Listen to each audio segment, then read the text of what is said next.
Então, eu queria chamar para participar aqui do nosso terceiro congresso o assunto da palestra dela são os direitos dos trabalhadores no século XXI.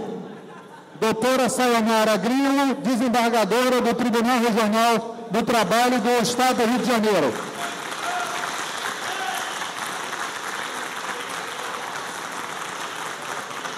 Muito obrigado pela sua presença.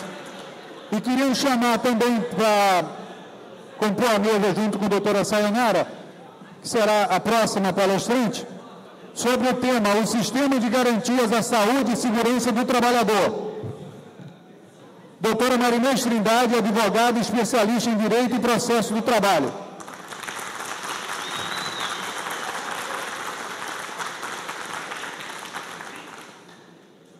Obrigado. Então, podem sentar. A doutora Sayonara vai usar o tempo em primeiro lugar, como estava previsto. Doutora Sayonara, com a palavra. Boa tarde a todos. Antes de mais nada, para mim é uma alegria. Gostaria de saudar, então, os senhores e a nova Central Sindical dos Trabalhadores por esse congresso, nas pessoas do senhor presidente, Sebastião José, presidente Calixto, e dizer para mim que é sempre uma satisfação poder estar falando sobre direitos, lei para trabalhadores, né? Agradeço aqui e faço meus cumprimentos também às mulheres presentes na figura da advogada doutora Marinês Trindade, que muito bem sustenta perante o Tribunal Regional do Trabalho da Primeira Região, a qual tenho a honra de integrar como desembargadora do trabalho. O tema que nos chama, o tema para o qual nós fomos convidados a nos manifestarmos hoje, é a CLT, a Consolidação das Leis do Trabalho, em seus 70 anos, e os direitos dos trabalhadores no século XXI. Para falar sobre esses direitos, gostaria de fazer um breve retrospecto histórico sobre as razões da permanência da CLT em seus 70 anos, e quiçá que comemoremos os 90, os 100, os 140 deste instrumento legal que é efetivamente a verdadeira carta da cidadania do trabalhador brasileiro, e que, por mais que tenha sido mutilada em alguns aspectos, permanece sendo um elemento fundamental para a civilização das relações de classe, para a diminuição da injustiça que ocorre no mundo do trabalho. A consolidação das leis do trabalho, ela, todavia, não foi o primeiro instrumento, não foi a primeira carta de direitos dos trabalhadores no Brasil. E é importante dizer que antes mesmo da CLT ter sido editada na década de 40, e mesmo antes da Revolução de 30, muitas foram as lutas dos trabalhadores para a aquisição de direitos. Desde o início do século passado, 1903, 1907, 1917, no Brasil existiram inclusive congressos sindicais, organizações sindicais ainda pequenas, incipientes, iniciais, que lutaram pela construção de um direito, que lutaram por direitos como, inicialmente, por uma limitação da jornada de trabalho, que lutaram para que as crianças não trabalhassem, para que houvesse uma idade mínima de acesso ao trabalho, por direitos igualitários entre mulheres e homens, ou seja, por um conjunto básico protetivo para os trabalhadores. Daí porque, na Constituição de 1934, já houve o primeiro reconhecimento jurídico de direitos constitucionais, foi determinada a criação da Justiça do Trabalho,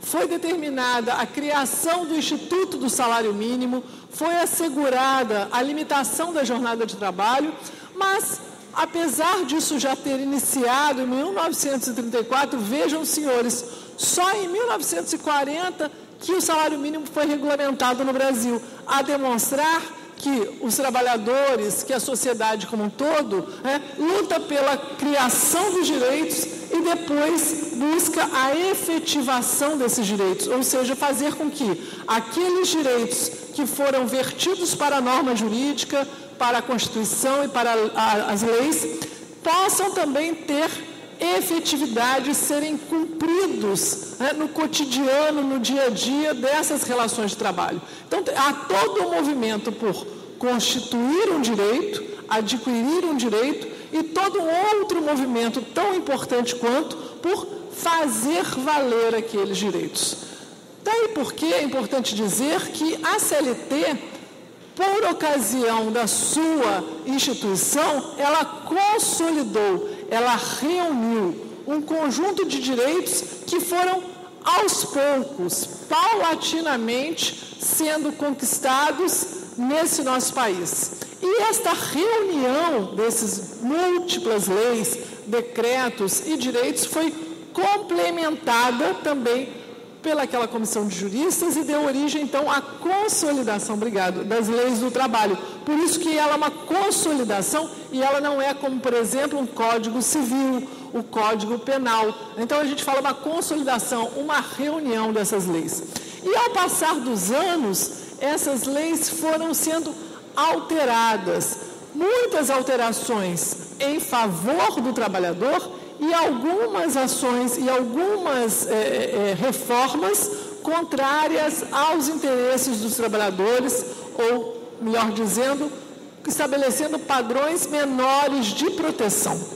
Então, eu vou rapidamente falar sobre algumas dessas importantes mudanças para projetarmos, talvez, o cenário dos direitos dos trabalhadores no século XXI e quais os desafios que se colocam para a ampliação desses direitos. É importante dizer, por exemplo, que a CLT trouxe o direito a um descanso semanal, mas a remuneração desse descanso, por exemplo, o direito de o trabalhador ter um dia na semana para descansar de modo remunerado, só vem como direito na década de 50. A Constituição de 46 estabelecia o direito de greve, mas o direito de greve só foi regulamentado, e mesmo assim com muita restrição, nos anos 50 e depois, por ocasião do regime militar, uma lei antigreve impedindo efetivamente na prática a eclusão e o exercício do direito de greve. Somente com a Constituição de 88 esse direito vai ser implementado. Um outro exemplo que nós colocamos de ampliação de direitos também vai acontecer somente nos anos 60, no momento anterior ao golpe militar, ao regime militar, quando houve a extensão de direitos aos trabalhadores rurais. Por quê? Porque a CLT, em suas origens, ela não era estendida para os trabalhadores rurais, que eram, naquela época, a maioria dos trabalhadores brasileiros. Também não era estendida às trabalhadoras domésticas e aos trabalhadores domésticos. Então, uma parte dos trabalhadores lutava por fazer valer a CLT. E uma outra parte dos trabalhadores sequer a proteção da CLT tinha. Daí porque é expressivo o momento dos anos 60, anteriores ao regime militar neste país, quando os trabalhadores conseguiram dois direitos importantes. Digo, o Estatuto do Trabalhador Rural, que depois vai ser reformado e vai ser modificado em 1971, e o 13º salário, que foi uma conquista do início dos anos 60, posto que o 13º salário não está na CLT, ele está numa lei à parte que acresce o direito à CLT. Mas por que eu estou dizendo tudo isso? Para que os senhores tenham sentido dessa transformação, desse processo histórico, dessa mutação em termos de direitos que ocorre sempre que os trabalhadores, que ocorre em geral em momentos em que os trabalhadores estão organizados, tanto do ponto de vista, né, das suas entidades representativas e sindicais, como também como a representação, inclusive no plano parlamentar, que lhes permitam, né, a aquisição no Congresso Nacional desses novos direitos. É importante dizer também, então, que esse processo de regulamentação de direitos, ele também ocorre na década de 70, o trabalhador doméstico tem a primeira regulamentação, mas muito restrita, nos anos 60, no final dos anos 60, os trabalhadores têm uma primeira séria redução de direitos assegurados na CLT, com a chamada flexibilização, essa palavra que, apesar de muito bonita, na prática, o seu conteúdo significa, né, afastar a norma legal, afastar uma garantia em determinados casos. E por que eu digo que foi no final dos anos 60 que esta flexibilização veio? Por quê? Porque a introdução do que hoje nós conhecemos, o FGTS, não é isso? O Fundo de Garantia por Tempo de Serviço, na verdade veio como substituição de um direito que era um direito muito importante para os trabalhadores, que era a estabilidade decenal, ou seja, quando o trabalhador completava 10 anos de casa, ou seja, quando um contrato de trabalho postergava para além de 10 anos, no 10º ano de permanência, o trabalhador adquiria a chamada estabilidade no emprego, estabilidade decenal, de modo que, com aquele direito, ele só poderia ser dispensado por justa causa, e essa justa causa deveria ser comprovada efetivamente. Daí porque, muito embora hoje, para nós, quando vemos o Fundo de Garantia por Tempo de Serviço, ele é hoje um direito, e depois da Constituição de 88 também, ele foi estendido para todos os trabalhadores, exceto os domésticos. As origens do FGTS não foram origens tão protetivas assim. Por quê? Porque se retirou um direito que era de permanência no emprego por um outro direito que é monetário, econômico, e que nem sempre dá conta das reais necessidades de um trabalhador desempregado. É importante dizer também que o seguro-desemprego só vai ser, então, ampliado, criado e constitucionalizado em 1988. Então, apesar, então, dessa reação, houve a instituição desse direito. Uma outra questão muito importante a ser dita é a Constituição de... Um outro momento importante a ser lembrado é a Constituição de 1988. A Constituição de 88 completa agora 25 anos. Estamos comemorando neste ano tanto o aniversário de 70 anos da CLT, como estamos comemorando também 25 anos de Constituição Federal. E essa Constituição de 1988, ela também foi representativa, ela também foi um marco histórico de uma década, que foi os anos 80, no qual, na redemocratização desse país, houve todo um processo de ampliação de direitos. Então, aquela década foi uma década no qual os trabalhadores, com as negociações coletivas, começaram a ampliar direitos, e, inclusive, lutando contra aquilo que ocorria naquela época, que era o chamado arroxo salarial, ou seja, uma limitação do valor do salário, que era fixado numa lei, mas era muito insuficiente por conta da inflação altíssima que ocorria naquela época. Então, a Constituição de 88, ela veio assegurando muitos direitos. E quais são esses direitos que nós, então, devemos comemorar como os direitos da Constituição de 88? Eu vou falar alguns deles, porque alguns deles, apesar de estarem constitucionalizados já há 25 anos, ainda demandam uma regulamentação e uma ação, seja ela legislativa do parlamento, seja ela jurisprudencial ou doutrinária, para ser efetivado. Dentre esses direitos que a Constituição estabeleceu, no artigo 7º da Constituição, está essa isonomia entre trabalhadores rurais e trabalhadores urbanos, porque os trabalhadores rurais sequer direito ao FGTS, por exemplo, tinham. Um outro direito foi o direito a uma relação de emprego protegida contra a dispensa arbitrária ou sem justa causa. Mas, até hoje, esse dispositivo não foi regulamentado e falta uma lei complementar para estabelecer essa hipótese. Quais são os casos em que a empresa não pode despedir sem justa causa? Daí, com isso, a gente já projeta quais são esses direitos que são necessários para o século XXI. É bem verdade que hoje a jurisprudência, que são as decisões reiteradas dos tribunais, tem limitado, em certa medida, esse poder de dispensa.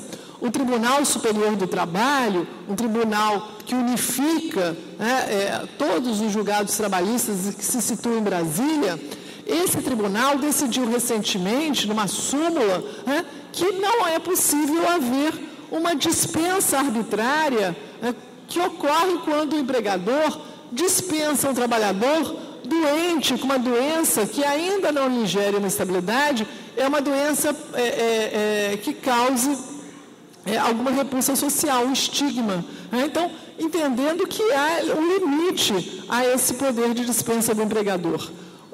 É também importante dizer, e a doutora Marinês certamente falará sobre o meio ambiente, deve tocar este ponto, que uma lei de 1991, uma lei previdenciária, veio estabelecer também um direito dos trabalhadores que sofrem acidentes de trabalho e que são ou portadores de doenças profissionais, que são aquelas doenças ocasionadas em decorrência do trabalho ou pelo trabalho, que tenham uma estabilidade, a Lei 8.213, o artigo 118, uma estabilidade que se projeta até um ano após o seu retorno do INSS, e também é importante dizer que esta estabilidade impede que ele venha a ter seu contrato extinto, exceto se praticar uma justa causa.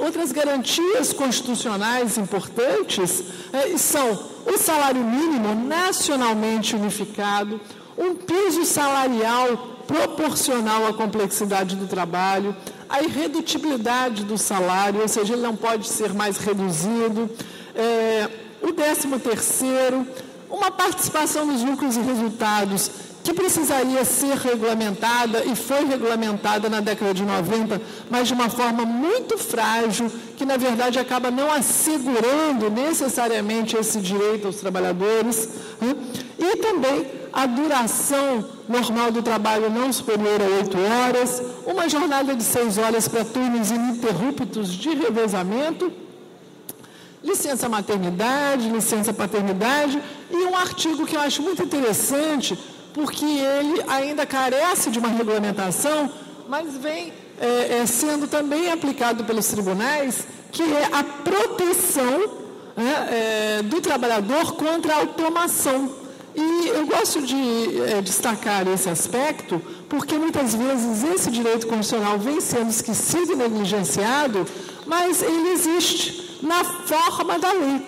E esta lei não veio ainda, e é um espaço importante para que as entidades sindicais dos trabalhadores, com representação inclusive no Congresso Nacional, ainda que indireta, possam se dedicar a regulamentar a proteção do trabalhador em face da automação. Eu recentemente fiz uma pesquisa aqui no nosso tribunal sobre se havia algum julgamento fazendo essa proteção, e li um acórdão, e você pode buscar, então, na biblioteca do tribunal e depois passar para todos, um acórdão da lavra de uma desembargadora chamada Gisele Bondim, da 3ª turma, em que ela acolhia um pedido de um sindicato aqui do interior do nosso estado, num segmento muito parecido com o de vocês, que não é o de motoristas, mas que são do setor ferroviário, no qual lá pretendia a empresa estabelecer um sistema que a empresa chamava de homem morto. O que era o sistema de homem morto? Quer dizer, não sei se foi a empresa que assim o determinou, ou se foi a prática que diziam, enfim. Era um sistema pelo qual se introduzia naquela máquina, no equipamento de segurança, um dispositivo pelo qual a máquina frearia automaticamente, frenando o trem, para evitar acidentes em caso de o maquinista ter algum problema pessoal e não conseguir conduzir aquele vagão, aquele trem. E o objetivo era substituir o ajudante, entendeu? Ou seja, o objetivo era, com a nova tecnologia, estabelecer um sistema pelo qual fosse desnecessário o auxiliar do maquinista, exigindo que o maquinista, todavia, pressionasse um botão durante todo o dia da sua jornada, ininterruptamente. Por quê? Porque se o botão não fosse acionado, esse mecanismo de frenagem automaticamente pararia o trem.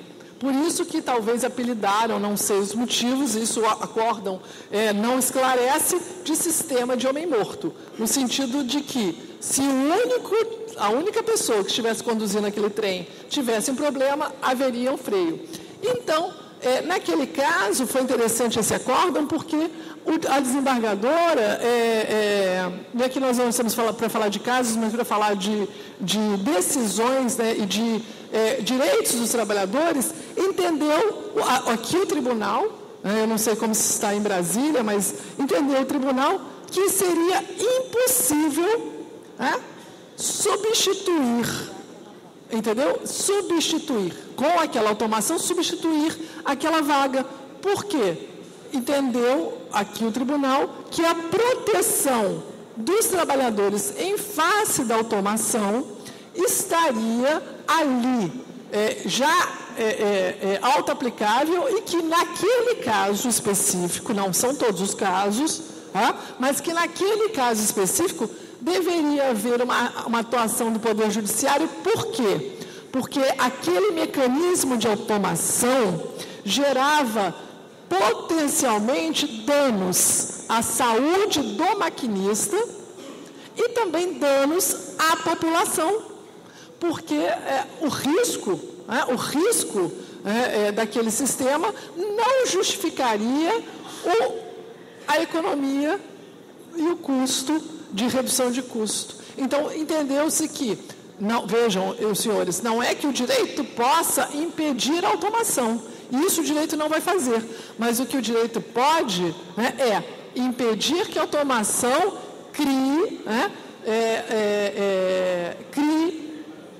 uma desproteção tal para os trabalhadores que afete, inclusive, a sua vida, a sua segurança, com doenças, também por conta do estresse que é acionar aquele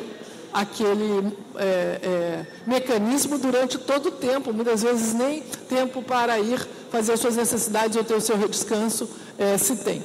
Então, avançando então aqui, fazendo uma pausa para dizer que, na verdade, essa é uma questão ainda a ser enfrentada, Quer dizer, quando se pensa na automação, por exemplo, por que não exigir que as empresas primeiro estabeleçam um critério social, Por exemplo, primeiro automatizando segmentos que são penosos, insalubres, perigosos. Então, essa é uma questão, porque a tecnologia está aí para ser a serviço das pessoas e não contra as pessoas. Mas vou falar, então, prossigo nos outros direitos. O aviso prévio proporcional, recentemente regulamentado, a redução dos riscos inerentes ao trabalho, o reconhecimento das convenções coletivas, a proteção, a proibição a diferenças de salários, de exercícios de funções e de critério de admissão por motivo de sexo, idade, cor ou estado civil.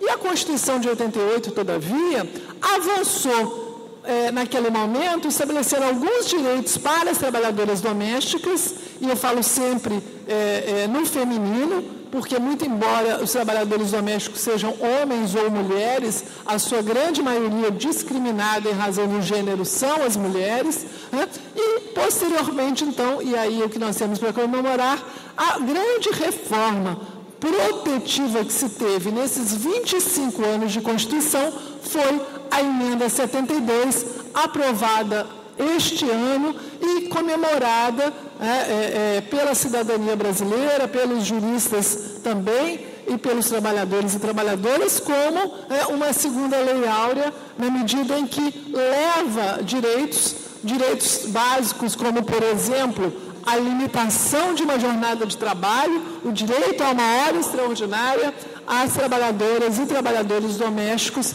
que estavam excluídos dessa proteção. Então, a emenda 72, as palmas são para a emenda 72, e eu também tenho que aplaudir, enfim, vou aplaudir a emenda 72, porque realmente ela foi uma grande conquista para os trabalhadores. E essa conquista ela foi impulsionada pela Organização Internacional do Trabalho, verdade seja dita também pelo governo brasileiro, que pugnaram por essa reforma, porque por tantos anos aquilo estava praticamente não tocado. Então, isso também é importante dizer. E é importante dizer também porque esta emenda, ela, digamos assim, representa a paralisação de um ciclo de reformas que estavam sendo realizadas para não efetivar a Constituição, mas para reduzir direitos da CLT.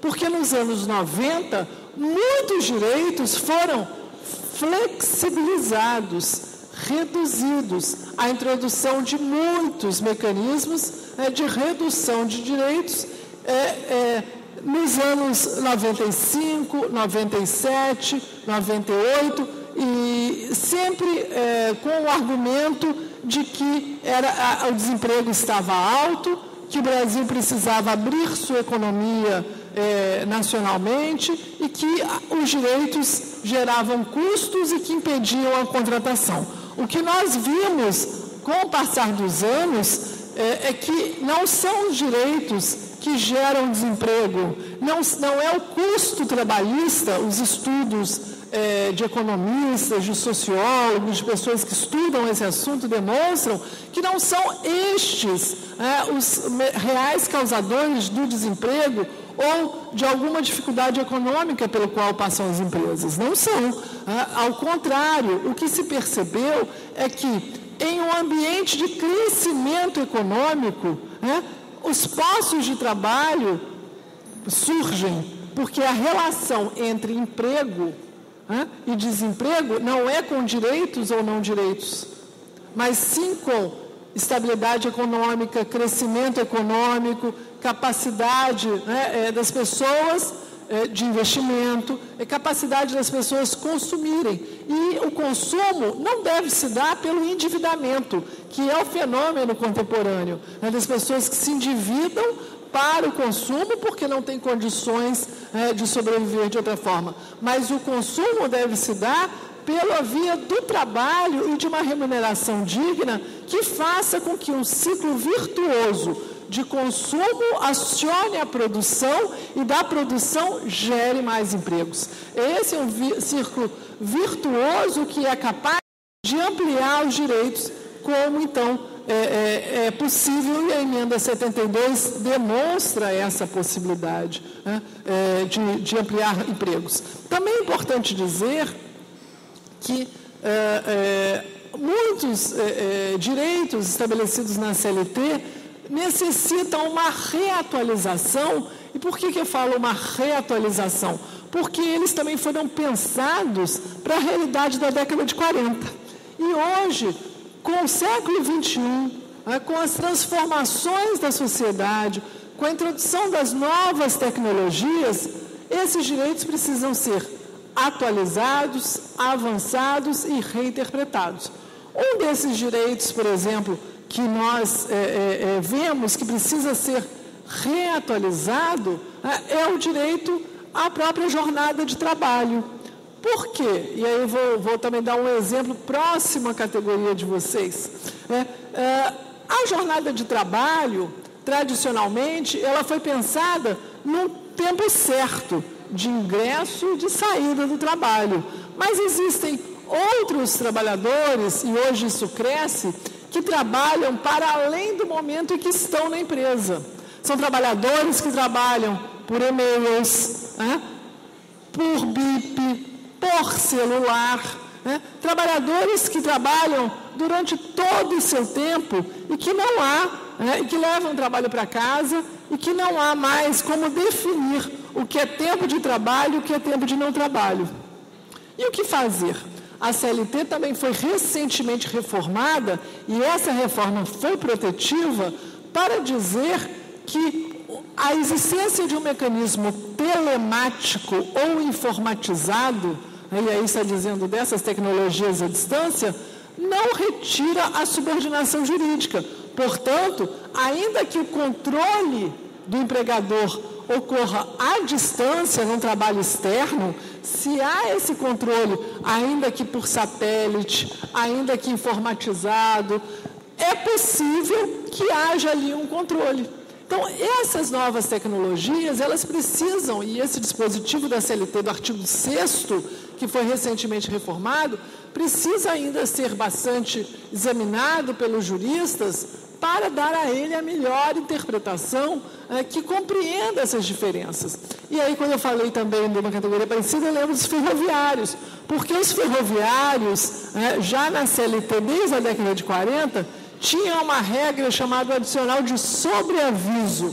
E o que é o adicional de sobreaviso? É um adicional em que o trabalhador, por ter que permanecer em sua residência à disposição da empresa, sem nem poder beber um chopinho, sem nem poder conviver com a sua família bem, ou sair para fazer a sua pelada, né? O trabalhador tem que permanecer à disposição do empregador, ou seja, aguardando eventualmente uma necessidade por uma falta de uma pessoa, ou de um acidente, enfim, para ser substituído. Então, neste momento em que o trabalhador ferroviário, isso na lei está para ferroviário, aguarda em casa à disposição, ele recebia, não era hora extra, ele recebia 1/3 do seu salário daquele momento em que ele estivesse de sobreaviso. Vejam, hoje nós já temos esse sobreaviso, essa situação, do trabalhador ter que ficar esperando esse chamado da empresa em muitas categorias. Todavia, esse direito não foi estendido para essas outras categorias por uma lei. Mas a CLT tem um artigo, e esse artigo diz assim, que o juiz do trabalho pode, quando não houver lei, usar da analogia, ou seja, retirar aquele dispositivo e aplicar para um outro. Por isso que o Tribunal Superior do Trabalho também, recentemente, editou uma outra súmula, no qual amplia, talvez nem tanto quanto os advogados trabalhadores gostariam, mas amplia a possibilidade de um trabalhador que está de sobreaviso receber este também adicional de sobreaviso, ainda que ele não seja ferroviário. Então, esse é um exemplo também de como a CLT precisa, com o passar do tempo, se atualizar, para que ela possa ser comemorada nesses 70 anos como um documento de cidadania do trabalhador, mas que ela possa também vir a responder às necessidades do século XXI. Questões novas que o trabalhador se depara com o controle da câmara de vídeo, com o controle muito diferente daquele lá das suas origens. Então, hoje nós temos novas demandas, novas questões que exigem, e muitos direitos antigos que precisam ainda ser efetivamente afirmados e cumpridos. A Organização Internacional do Trabalho afirma, por exemplo, que é importante acabar com o trabalho escravo. É importante acabar com o trabalho infantil e as piores formas de trabalho infantil. Por que o trabalho infantil? Porque o trabalho infantil condena o filho do trabalhador a uma situação de reprodução, daquela situação de exclusão social. A Organização Internacional do Trabalho diz que é necessário também afirmar a igualdade entre homens e mulheres, porque as mulheres trabalhadoras têm as suas necessidades, elas precisam ser respeitadas enquanto trabalhadoras, enquanto mulheres, enquanto pessoas que têm os mesmos direitos que os homens, e muitas vezes não têm isonomia salarial e não tem respeito também pela sua qualificação profissional. Esse é um tema também muito importante de ser destacado, porque muitas vezes também esse desrespeito ocorre não só pelas empresas. Então, eu também gosto muito de destacar essa questão, porque o direito das mulheres trabalhadoras deve ser afirmado no local de trabalho por todos aqueles que trabalham, né? E que essas mulheres precisam ser respeitadas. Um outro aspecto também que a Organização Internacional do Trabalho coloca, né, é a necessidade de se ter liberdade sindical, né, um direito de greve efetivo e que também todos possam ter um trabalho decente. O que a OIT chama do trabalho decente? Não é apenas ter um trabalho. É ter um trabalho que dê ao homem e à mulher a condição de uma vida digna. É ter um trabalho no qual se tenha ali a condição de realização da pessoa. Porque a pessoa humana vem ao mundo e nós só ficamos bem se fazemos alguma coisa, né, produtiva. Porque o trabalho, a pessoa quando ela trabalha realizada, ele não é apenas um dever. Ele é mais do que isso. O trabalho, um trabalho digno, é fonte de direitos. E ele é indispensável para a vida de todos. O trabalho de um é indispensável para a vida da sociedade. A sociedade não vive, né? A sociedade não vive sem a pessoa que limpa.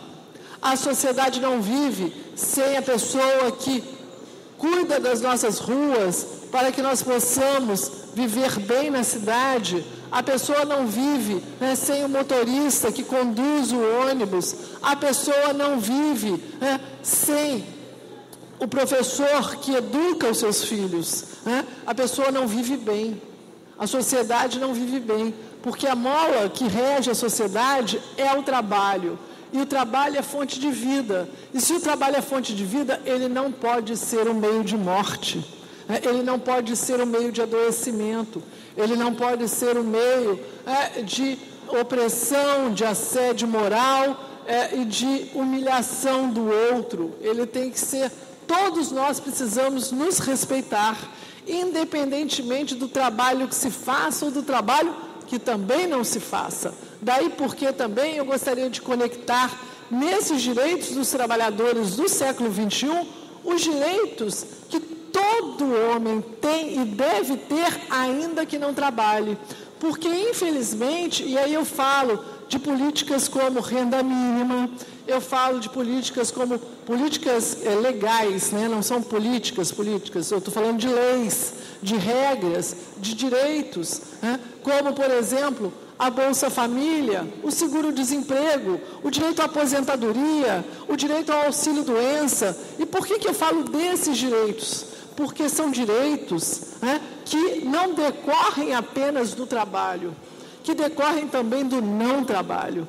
Por que isso? Porque ter direito, quando não se trabalha, em primeiro lugar, é sinônimo de respeito à pessoa pelo que ela é. Em segundo lugar, é dizer que a pessoa que já trabalhou ou que vai trabalhar, ou ainda que ela não trabalhe, né, ela tem uma vida digna. E por que isso? Porque nós só conseguimos um mercado de trabalho minimamente estruturado quando não há um exército de reserva de mão de obra de excluídos sem nada. E por isso que as políticas públicas no Brasil, essas de Bolsa Família, elas têm corroborado para a melhoria do valor dos salários, de modo indireto. Então, dizer também, né, isso é muito importante, eu gostaria de dizer, porque toda a cidadania deve manter, ainda que seja baixo, enfim, eu não estou aqui dizendo que não há grande exclusão social, muita miséria, porque há.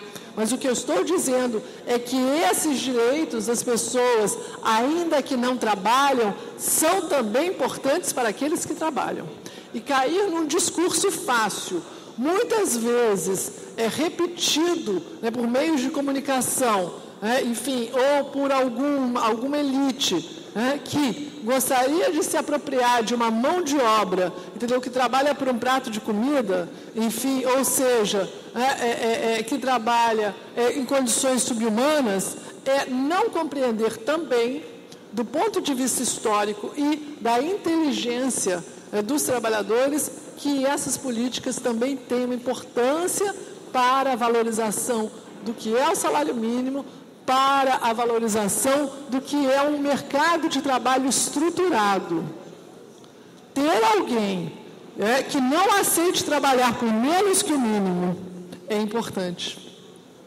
Então, assegurar os direitos que se tem, ampliar os direitos que a Constituição de 88 assegurou, mas que não foram ainda regulamentados, criar novos direitos decorrentes dessas novas situações e efetivar aquilo que está no papel, mas que cabe na mão dos senhores, como integrantes de uma categoria profissional e como integrantes conscientizados, posto que se não fossem, não se organizavam em sindicatos, porque sabem que a organização do sindicato é o direito maior que o trabalhador tem. E aí eu fecho, então, esta minha fala, não sei como é que está meu tempo, mas eu já fecho a minha fala para que vocês possam falar com a doutora Maria Inês, entendeu?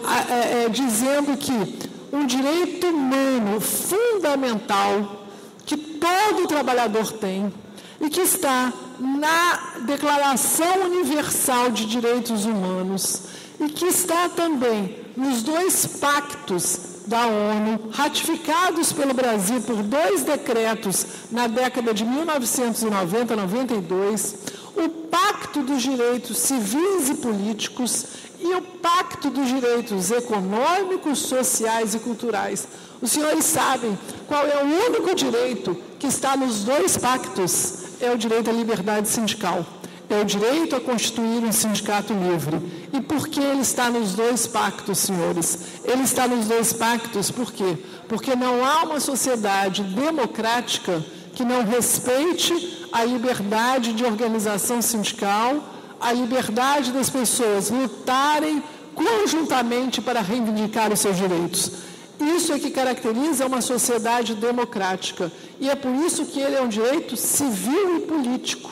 Porque ele é tão importante como o direito do voto, ele é tão importante como o direito à constituição dos partidos políticos, ele é tão importante como o direito a uma ação popular, a ir à justiça contra um administrador improbo ou corrupto. Ele é importante, tão importante para a garantia da cidadania. Daí porque não há sociedade democrática sem liberdade sindical. E ele também está assegurado no Pacto dos Direitos Civis, nos direitos econômicos, sociais e culturais, porque não há direitos do trabalho sem sindicatos. Porque, historicamente, quando o movimento sindical está fraco, os direitos do trabalho tendem a não se ampliar, a serem restritos e a não serem efetivos. Quando nós estamos no momento mais democrático e que o movimento sindical tem condições de se organizar, porque a culpa não é só do movimento sindical, isso é importante dizer. As pessoas falam, o movimento sindical é pouco desemprego, condições de tempo, inclusive, as mulheres têm muita dificuldade de participar dos sindicatos por conta da necessidade de cuidar da casa também, mas quando os sindicatos são fortes, os direitos tendem a serem mais efetivos. A mensagem, então, que eu digo para os senhores a CLT faz 70 anos, é hora de comemorar, mas a melhor comemoração que podemos é cuidar para que esses direitos nasçam, cresçam e se fortifiquem num direito maior, que é o direito de estar juntos para executar e efetivar esses direitos. E os senhores estão de parabéns, porque estão aqui na vivência dos senhores, mostrando que é possível essa organização. Muito obrigado, então, pela essa...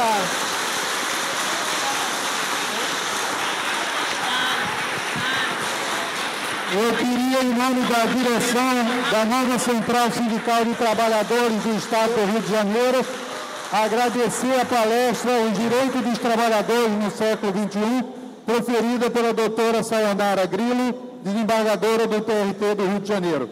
Receba os agradecimentos da nova central do Rio de Janeiro. Eu peço, então, licença para me retirar, desejando a todos os senhores um bom congresso. Peço desculpas à minha colega doutora Marinês Trindade, minha colega jurista que por infelizmente não poderei assistir à brilhante exposição que eu já sei de antemão que ela fará, mas agradeço então o convite, peço desculpas porque os processos me chamavam e me chamam. Muito obrigada.